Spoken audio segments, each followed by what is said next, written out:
Janshakti news, निर्भीड व निपक्ष बातम्यांचं खुलं व्यासपीठ. तर जनशक्ती न्यूज मध्ये आपल्या सर्वांचं स्वागत.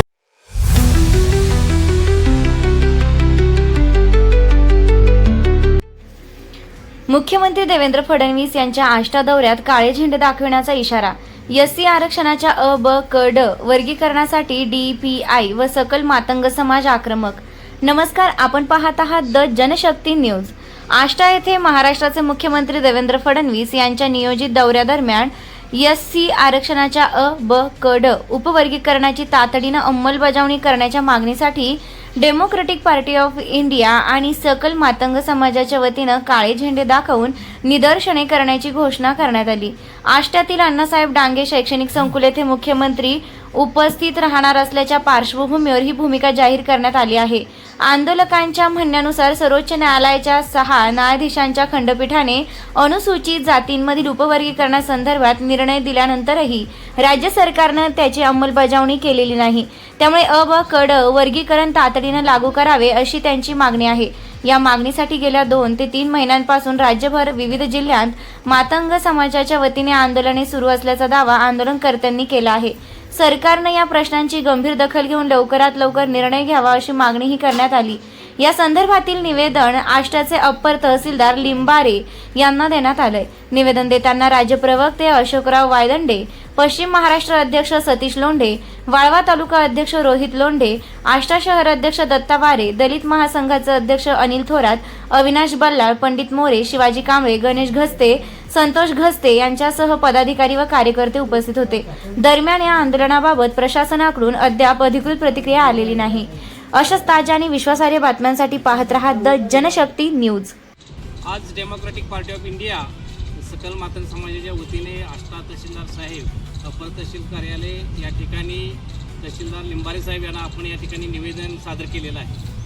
खऱ्या अर्थानं गेल्या 2-3 महिन्यामध्ये महाराष्ट्रामध्ये प्रचंड असे मोर्चे मातंग समाजाचे निघत आहेत. त्याचं कारण असं आहे की अबकडं वर्गीकरण तात्काळ लागू करावं या मागणीसाठी सातत्यानं गेल्या 3 महिन्यापासून महाराष्ट्रामध्ये फार मोठं वादळ सध्या सुरू आहे.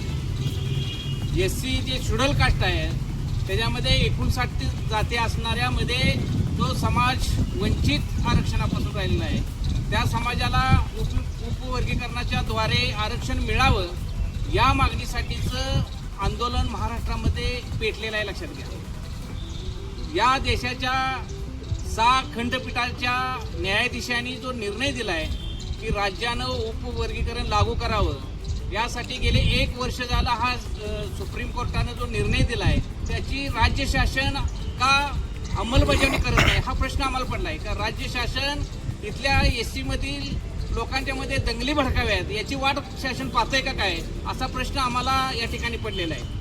खऱ्या अर्थानं हे उपवर्गीय तातडीनं लागू करायला पाहिजे होतं, परंतु राज्याचे मुख्यमंत्री सातत्यानं याच्यावर फक्त भाषा बोलतायत की आम्ही लागू करणार आहे. पण ही दीर्घाई का करतायत?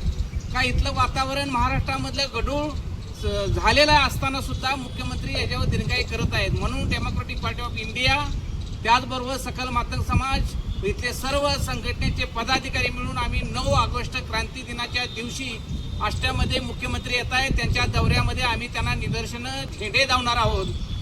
कारण इथलं शासन प्रशासन हे इथल्या व्यवस्थेच्या विरोधात काम करत आहे. त्यांना जे हवं त्या पद्धतीने करत आहे ते हुकुमशाही पद्धतीने इथलं सरकार काम करत आहे. म्हणून आम्ही ही भूमिका घेतली. जर मुख्यमंत्र्यांनी जर हे उपवर्गीकरण लागू केलं नाही तर हे आंदोलन प्रचंड अशा पद्धतीने पेटणार आहे. म्हणून डेमोक्रेटिक पार्टी ऑफ इंडियानं सुद्धा निर्णय घेतला की महाराष्ट्रामध्ये मुंबईच्या आझाद मैदानावर आम्ही प्रचंड असा मोर्चा निघणार आहे. लक्षात ठेवा.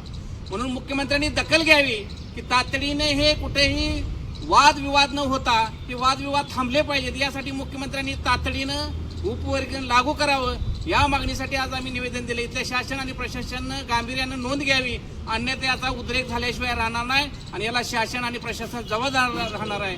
एवढंच मी या निमित्तानं सांगतो. या निवेदन देण्यासाठी पश्चिम महाराष्ट्र अध्यक्ष सतीश लोंढे, रोहित लोंढे, त्या अविनाश बल्लाळ, दत्ता वारे, त्याचबरोबर गणेश गस्ते आणि इथील सर्वच पदाधिकारी, आष्टा शहराचे अध्यक्ष माननीय अनिल, त्याचबरोबर इथं सर्वच कार्यकर्ते, पंडित मोरे, त्याचबरोबर इथं असणारे सर्वच कार्यकर्ते या ठिकाणी, संतोष वारे, शिवाजी कांबळे हे सर्वच कार्यकर्ते आणि पदाधिकारी या ठिकाणी उपस्थित आहे, एवढंच मी या निमित्तानं सांगतो. थांबतो. जय भीम, जय बुद्ध, जय भारत.